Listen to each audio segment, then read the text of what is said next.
Good afternoon, my name is SPC Lomnitzer. This presentation is an unclassified presentation about military bearing. Alright, let's jump into it. Alright, military bearing is the route in which every service member practices in order to carry out good discipline and ethics throughout one's military career. Commonly, you will find military bearing just like walking through an airport, coming home from leave. It's easily to spot military personnel outside of uniform. You can tell by their haircuts, you can tell by the type of clothes that they wear, like grunt style t-shirts, etc. You can tell by the footwear they wear. Sometimes they're still wearing their military issued boots, sometimes they're wearing like civilian hiking boots. You can tell by their wristwatches, you can tell they're wearing a G-Shock, a Garmin, a Suunto, a Fitbit most of the time. They're probably in the Army. The backpacks with the mollies all on them and the cool hula patches that everybody puts on them. Their posture, they're never like slouching when they're sitting down in their chair. Their health and fitness, you can tell like, oh, that dude's pretty fit, he's probably in the military. How they walk, they're either individually or in a group, but they're always moving quickly.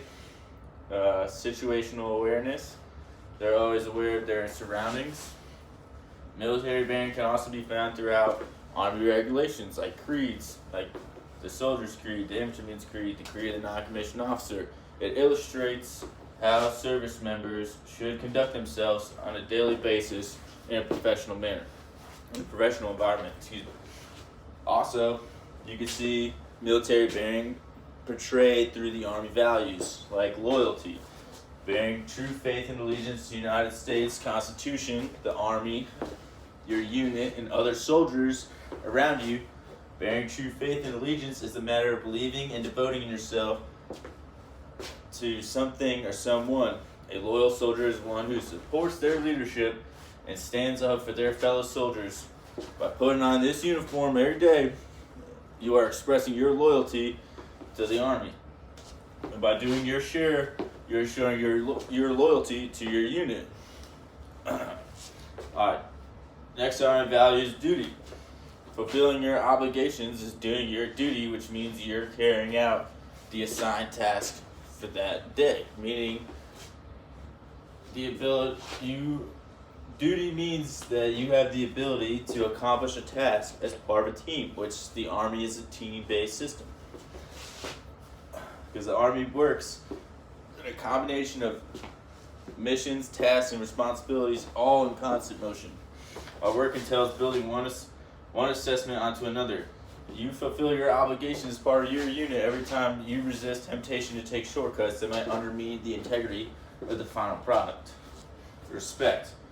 Treat people the way you want to be treated. The golden rule. We literally all have known this since we were little kids.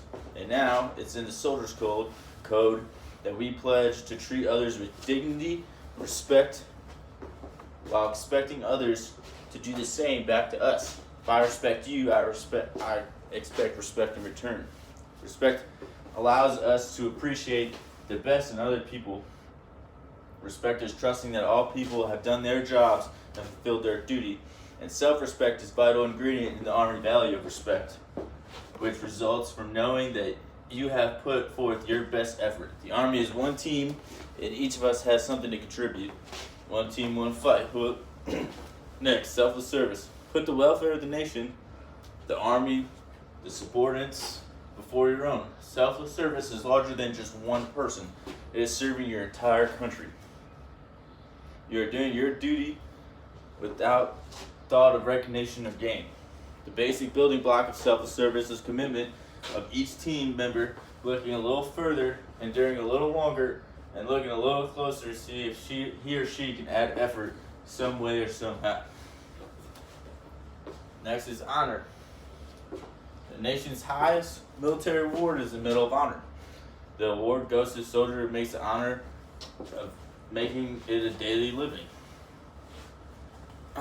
Soldiers who develop the habit of being honorable and solidify that habit with every value choice they make. Honor is a matter of carrying out and acting and living the Army values like respect, loyalty, duty, selfless service, integrity, personal courage throughout everything you do.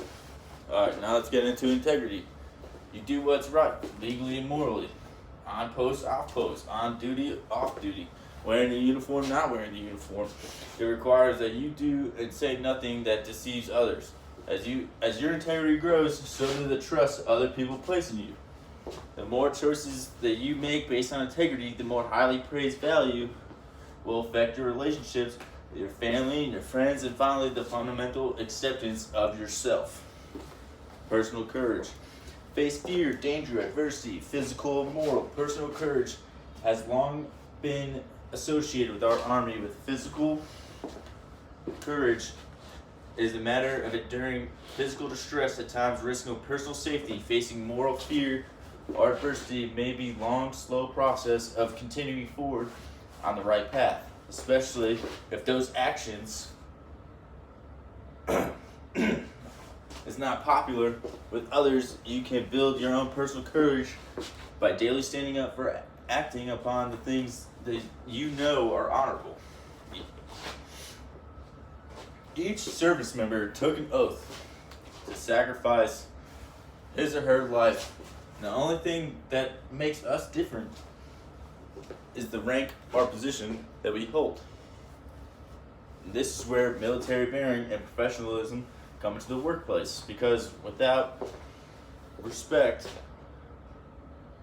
we wouldn't be given or earned. Military bearing is dignity within military relationship. For example, every time an NCO comes up to you, you snap to parade rest. And every time an officer comes up to you, you snap to the position of attention. Because they are superior in rank, and they deserve the respect of that rank, whether you believe so or not. And that's showing professionalism, and that's showing military bearing. Customs and courtesies date back to the beginning of the military and are huge in defining the future of professional. Excuse